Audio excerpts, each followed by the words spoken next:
Welcome back to Enthador, ladies and gentlemen. I'm Marcus Aurelius, and this is Dwarf Fortress version 0.43, and we are the town of Foresthome. And Foresthome continues to grow. Continues to grow like crazy, and we must have scared the goblins off because they have not come to bother us in a long time. Neither really have any werebeasts or mega beasts or anything, really.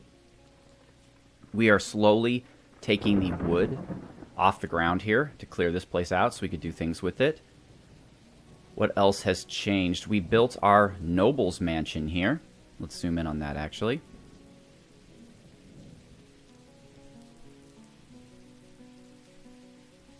So this is the noble's mansion ground floor. There's a backyard area that's fenced in with stone fortifications, including the stream. There's a little path across the stream with, it's like a little bridge with fortifications on the side, and that leads to the crypt. So this will be the throne room. Up one will be the dining room, and then up two will be the bedroom, which also contains a cool little balcony that I have with fortifications on one side. And then if you go up, as you can see, there's no roof over that. And there's little statues on the corners, of course. So our noble can hang out on the balcony and look down upon Foresthome if they choose to do so. Another big project that I did, which also unfortunately led to the death of one of our dwarves, was I completely removed the wall between these two sections. As you can see, it is all gone. So now it's much more organic. I might do the same at some point with this wall. This one, of course, up here is always going to stay because this is the area where the goblins are going to come through, so this is always the last resort kind of gate. Also, I decided down here to take this space that used to be farmers' housing and turn it into 2 more metalsmiths' workshop. And the reason for that is that we have a ton of copper. You see, we have a ton of tetrahedrite that we've been able to dig up in these 2 floors that we've dug up. And mostly we've been using the silver, which is only a small portion of what you get out of tetrahedrite. You get a very small amount of silver and a very large amount of copper. So we've been making silver weapons like maces and warhammers. We've been making silver bolts since they're heavy. It's a dense material. And because it's valuable, the most valuable thing we produce currently, I've been making all of our furniture. I've been making the doors for the noble and for the temples and for the pyramid, all out of silver. And now I'm making sterling silver, which is silver and copper, for all the furniture for the noble. And technically, it's less worthy than silver because it's a mixture of silver and copper, but I don't care because it's something different. It's something that our fortress can produce right now with the metals that are given to us. There's only 2 alloys that we are able to produce right now naturally. Sterling silver, which is a mixture of silver and copper, and bronze, which is a mixture of tin, which comes from cassiterite, and tetrahedrite. So bronze, you might be thinking, ooh, there we go, Marcus, there's some good armor, but there's enough iron left over from the goblins who attacked us that I can outfit all my guys in iron, which is better, even if we don't have a natural source of iron here. I created another little park here where it's enclosed by fortifications. It's like a river walk. People can walk by and look down at the stream. It's very beautiful. Left in just enough room here so we can build another workshop. Don't know what it would be for, but I'm sure I'll figure something out. And this area here still hasn't been paved yet, though I really should pave it because trees are growing here like crazy, and every time I have to cut it down, it leaves a hole down into our crypt area. So I have to patch that hole up with a floor, and the sooner I fix this, the sooner I don't have to do that. Alright, let's look at our, unfortunately, new dead dwarves here. You all know from the last episode that Grugnir died of old age, but on top of that, we lost Musgarad to a wall construction accident thing. So, this is an exceptional Schist memorial to Musgarad Ushild. The slab reads, in memory of Musgarad, born in 117, crushed under a collapsing ceiling in the year 165, loving wife, lover of armor stands. And then, of course, we have Grugnir, This is an exceptional ship's memorial to Grugnir. Died peacefully in the year 165. Oh, I've already read this one. Mayor of the Tree of Wildness. I remember already reading that for you. So that's that. Nothing really new in terms of deaths. Everything should still be secure, even with the removal of the wall, because we still have an overhanging, as you can see, overhanging fortification over everything. I mean, I suppose a particularly skilled goblin could climb up here. Oops. Climb up here, and then, I don't know, leap over this fortification? No, because this fortification goes far enough that I don't think it's possible for the goblins, even the most clever of goblins, to figure out how to break into here. As for the temple floor, it is now complete.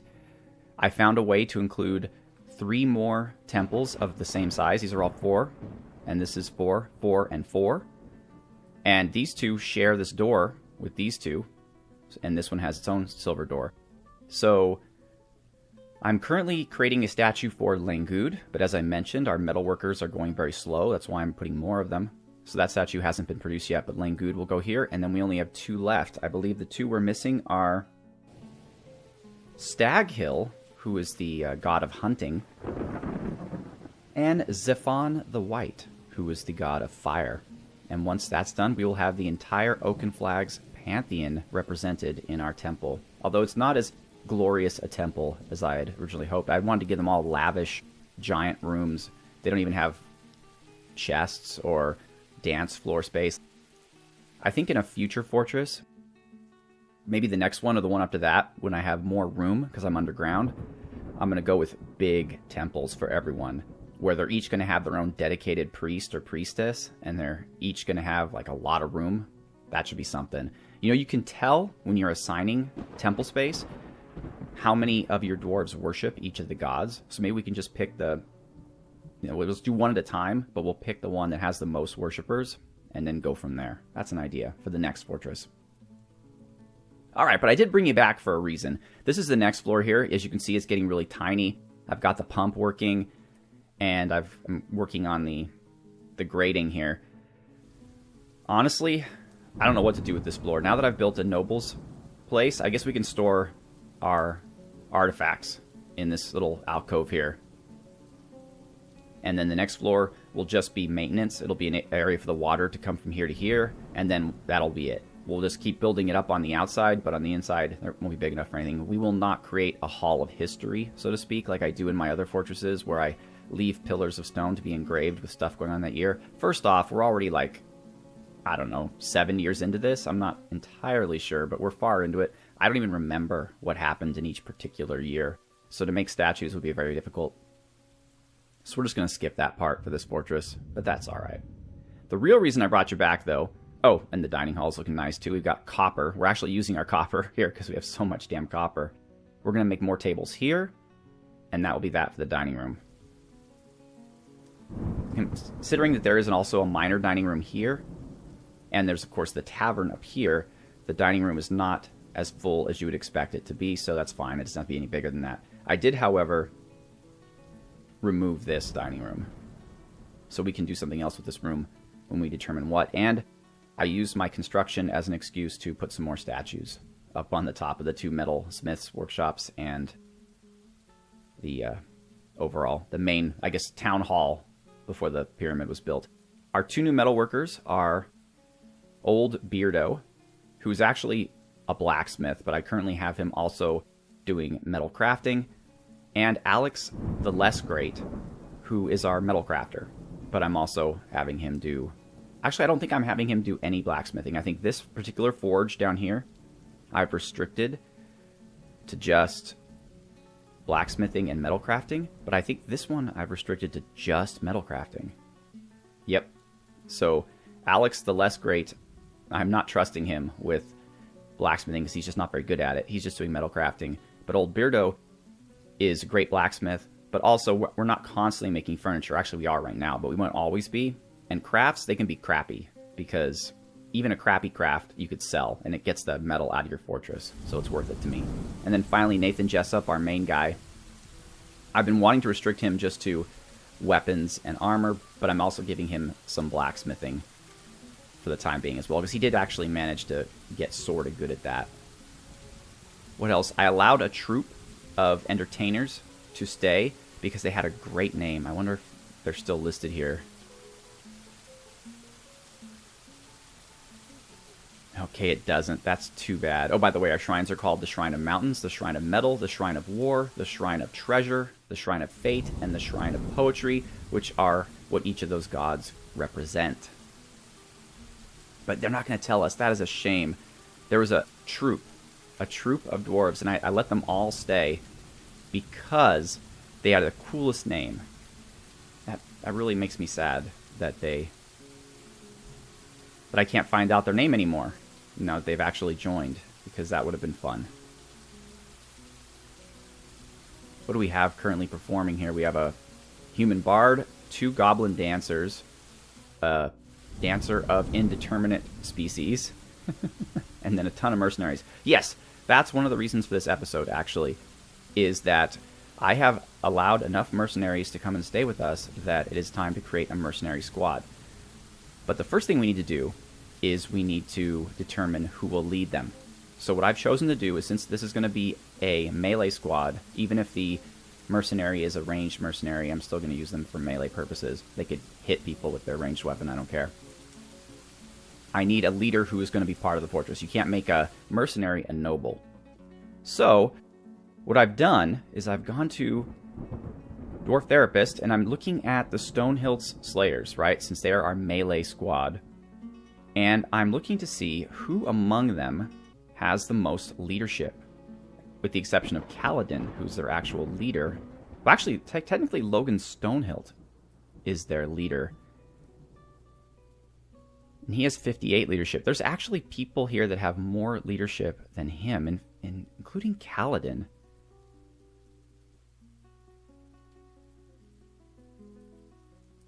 All right.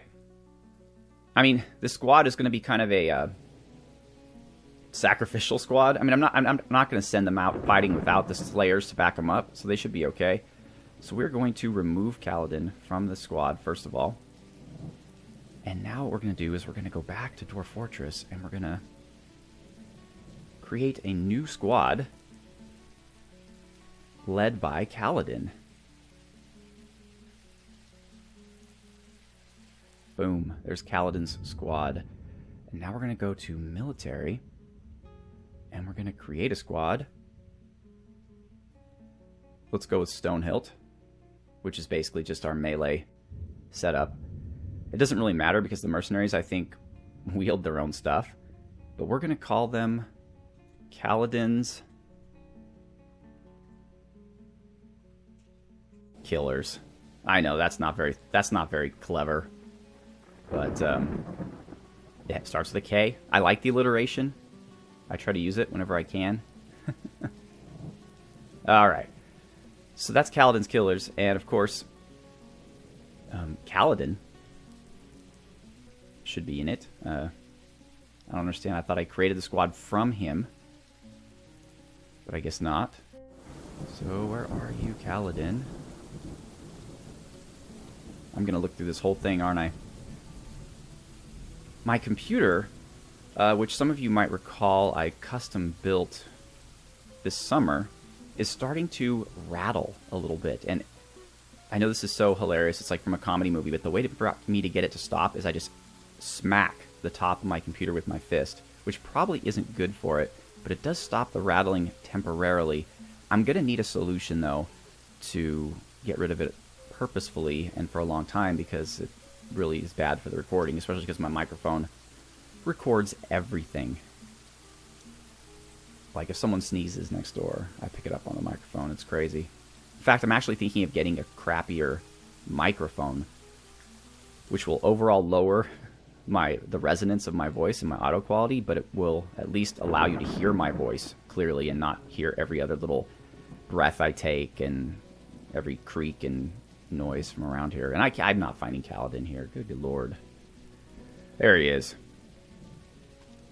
Alright, Kaladin, you're in charge, buddy.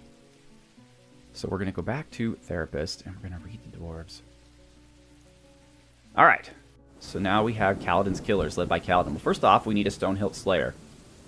So let's go to our professions. Go to unassigned, which we have quite a few.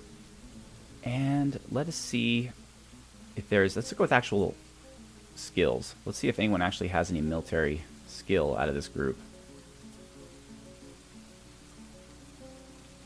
Bullrake is a level 3 hammer dwarf, as is Squiddo. Traydori is an axe dwarf. There's another spear dwarf, Lord Hayes. I actually think we could use another... Oh, this was supposed to be a hammer squad, right? Because we have the silver. Maybe when I get some more free time and I'm not building everything, I can start putting together some steel weapons, and I can put together a squad with all these guys that have random weapon skills. But for right now, we are going to stick with Bullrake, who is our hammer dwarf. So we're going to assign to Stonehill Slayers. And we're also going to change your profession to Bullrake. Now there should be plenty of armor and weapons for you, Bullrake. So now what I need to do is I need to go to has nickname. So now it'll show me here, these are all of the folks who are mercenaries. It also includes bards that we can check. Because you would assume that this guy, for example, he's an axe lord. But I don't think... Really? O'Neill, you asked to stay? That's awesome. I mean, I'm glad I have an axe lord, but I didn't know you were... Oh, come on, whatever. You're now part of Kaladin's killers. He is really skilled too. Alright, who's next? We have Gogol is a bard, can't do anything with him. Arrow Stirorier, a hammerman. You're a killer. Another bard. A spearman. You're a killer. A dancer. A lasher. Yes. You're a killer. Another dancer. Spearman. You're a killer. Crossbowman. You're a killer.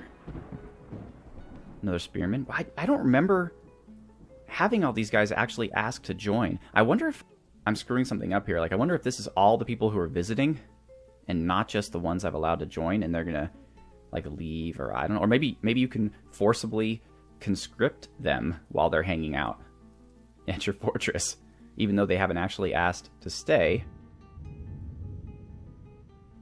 All right. Actually, I'm going to get rid of the bowman, Sath. Kiss Cold. That's interesting, because there's... Oh, Kiss Scold. I'm like, because there's 3 S's in a row. That's very odd. We're going to remove you. We're going to replace you instead with Hosa, who's a pikeman. Be more useful. I did not know we had this many. I thought I only maybe let 5 or so stay with us. So we have a ton. So Kaladin's killers, 10 of the strongest, craziest mercenaries the world has ever seen, led by, or 9 actually, led by Kaladin, Tongs Moistened, the Calamity of Trades. There's also Bullzome, the Boring Knife. And that's it. Unfortunately, nobody else is getting names here. I thought we had another one. Could have sworn we did, actually. Maybe it came out under roles?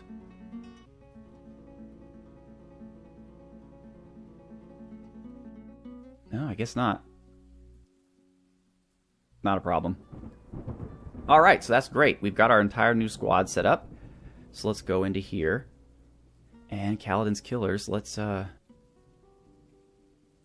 give you some information here. Uniforms.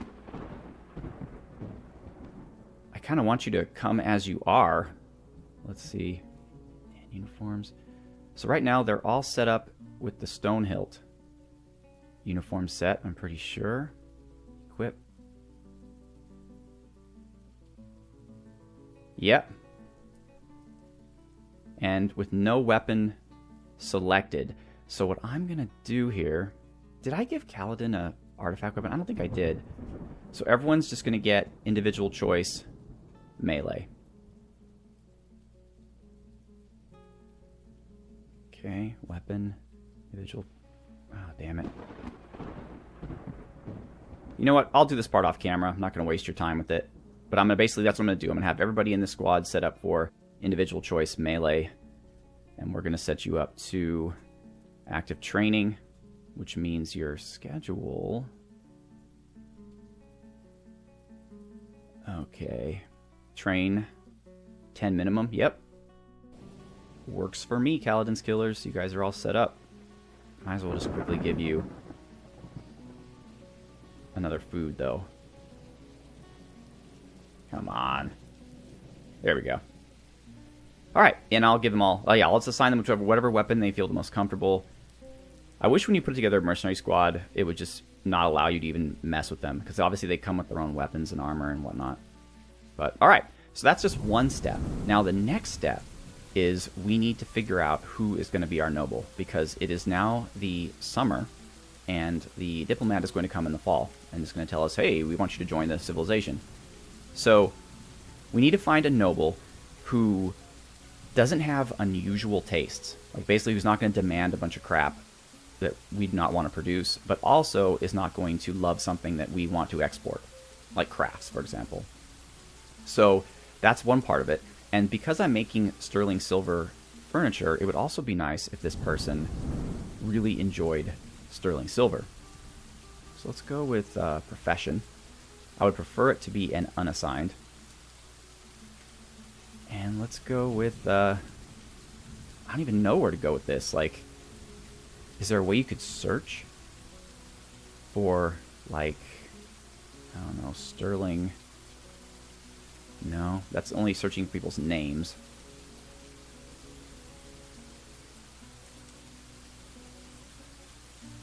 What I'm trying to do basically is find somebody who likes sterling silver. And that's harder than it looks.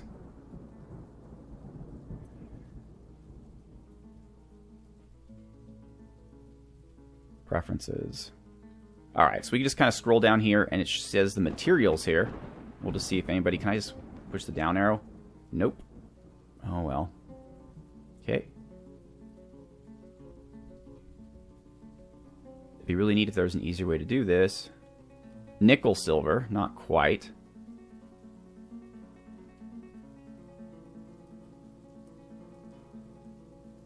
Okay. Nope. Tunnel tube wood, huh? Okay. Pangolin tooth. I'll get you some of that if I can, I suppose. Native copper and gold. Nikola Tesla likes his wealthy stuff. Lime tree wood. Okay, whatever.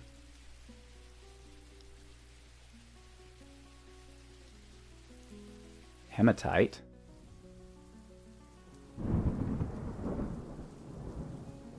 Fine pewter. Steel and malachite.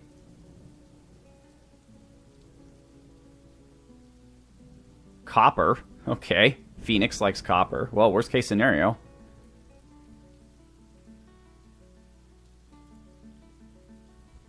Anarian also likes copper and horn silver.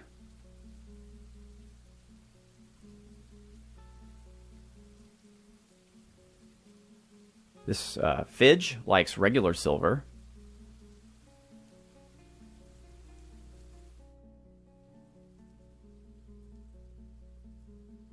As does Arcturus. Man, this is just not... This is not a place that likes sterling silver.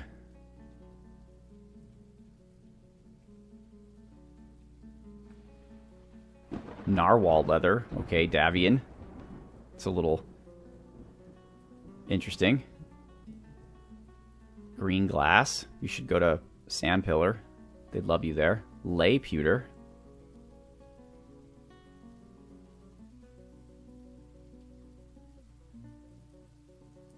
Okay. Steel. And I'm not seeing everything here. There's a chance I'm missing somebody who has it listed down on the list of materials, but if they're going to make it that hard... Okay, this one likes native silver. Iglalu. This says regular silver. Zarek. I guess nobody likes sterling silver. There's black bronze, so at least we know that they can like allies. Or allies. Everyone likes allies. Alloys. Tin. Well, we do have tin here, but very little of it. Electrum. Iron.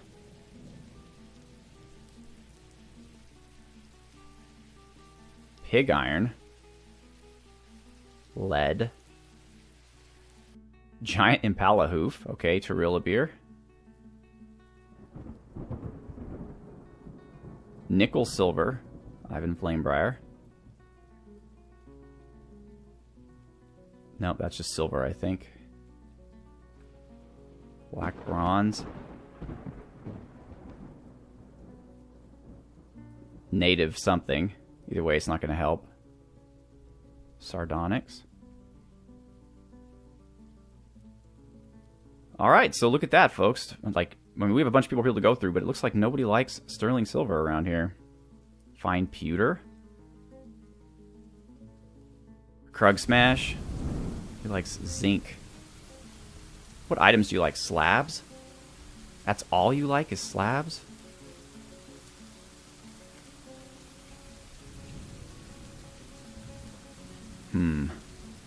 That's great, because we need slabs, because people are dying all the time anyway. And they're easy to make. You can just have your masons do them, so we could stockpile slabs. And he wouldn't not allow us to... Alright, if we can't find someone who likes sterling silver and who's a better match, Krug Smash is going to be our... Baron. Let's see here now. Electrum and Sapphire. Copper and Obsidian. Fine Pewter. I hate how they don't organize it the same way each time. Like, sometimes materials is on the top, sometimes it's down the bottom. Like, see here, it's the third one. Slothbone, okay. Lay Pewter. Giant Armadillo Shell. Iron. Another black bronze. Regular silver. What is this S here? Satin spar. No.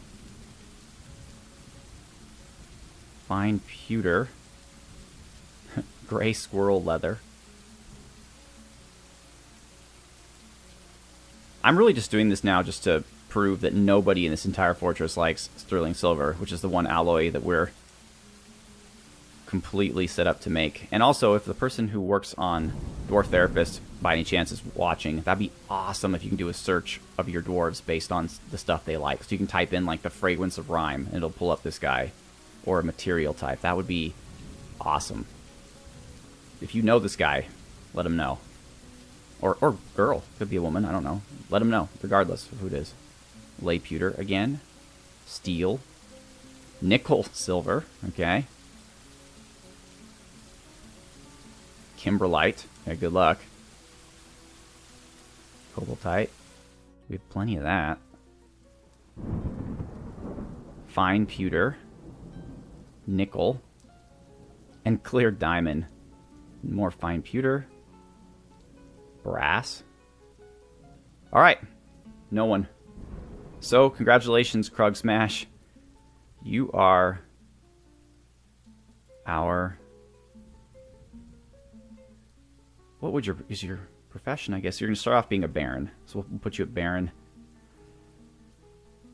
And when the time comes, you will be elevated due to your exceptional skill at Dwarf Fortress Let's Plays in much more dangerous scenarios than I typically find myself. Alright, so that's that, folks. We've taken a look at all the new things. Oh, let's introduce the new people real quick. Why not? Doesn't hurt. Tradori, Vanguardist Black, Chrono the Wanderer, Roan, Hun Ming Wine, Leipter, Bromley, Monkey, Midge, Chase Bearclaw, Slam Dwarf, Bullrake, Durin, Vars, Creepspark, Randja, Lord Hayes, Roderick Uglystone, Alern, or Aleem, Dr. Bacon, Squatting Hobo, Jaden Void, Remus Ironfist, Dangulus Scrung, Marinus Theun, Ringbearer, and Stroud. And actually, we are past 30 minutes, but let's just quickly do a 291. Let's just do a quick dwarf profile. 291 is Bashgor. I would love it if this is like the most peaceful dwarf in the fortress, just likes poetry and socializing. Bashgor.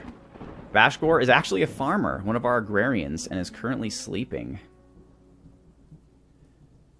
Bashgor is a woman.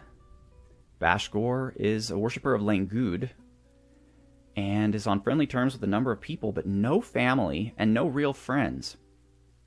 We're getting a lot of those. I feel so good, is Bashgor's quote.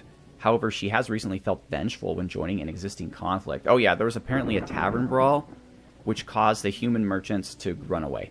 So I wasn't able to trade with the human merchants, and now I know in the future to keep my tavern far, far away from where the merchants are, so that the troubles that take place at the tavern don't influence the merchants, cause them to leave, because it's twice now, the dwarf merchants and the human merchants, that have left because of violence. And I can't accept that. I need to trade. Trading is good. Now this is interesting though, because Bashgor is relatively new to the fortress, but has a memory of seeing the Minotaur Godum Castlehood, the Gland of Strife, die. Did that happen here? Did we have a Minotaur? We might have. She felt uneasy after being unable to pray to Langud for too long, so that's good. We're building a shrine to Langud very soon. She'll have a place to go. She's 75 years old, born in the 16th of Galena in the year 90. She's tall. Her narrow upturned nose is extremely long. Her ears are extremely tall. Her teeth are gapped. She has a scratchy voice. Her eyebrows are slightly low. Her nose bridge is somewhat concave. Her head is somewhat tall. Her hair is mahogany. Her medium-length hair is neatly combed. Her skin is dark peach, and her eyes are a beautiful aquamarine. But she is flimsy and really susceptible to disease. Bashgor likes marble, bismuth, ferrocite, crystal glass, giant musk ox hoof, coral, the color slate gray. Hey, so do I. I love slate gray. Figurines, the words of the amethyst butterfly, the sound of the chant of queens, and the sight of the mother of glistening. When possible, she prefers to consume giant raccoon and beetroot wine. She absolutely detests oysters. She has an amazing memory and a sum of patience, but she has meager creativity. Now, I wonder if the chant of queens is like Enthador's version of We Are the Champions. Right? Because that's by Queen. Oh, that would be awesome. You could just, or the Bohemian Rhapsody. You can see the dwarves all sitting there doing this like choral version of. Oh, that's great. I love it. All right, folks. Well, this episode has gone on for frickin' ever. So thank you so much for joining me in the wild world of Enthador. Soon to be new noble Krugsmash will move into his delectable noble villa that I have put together for him. And we now have a new squad of mercenaries who will give their lives to defend our fortress. So once again, I'm Marcus Aurelius. I'd like to thank you very much for watching. Have a good one.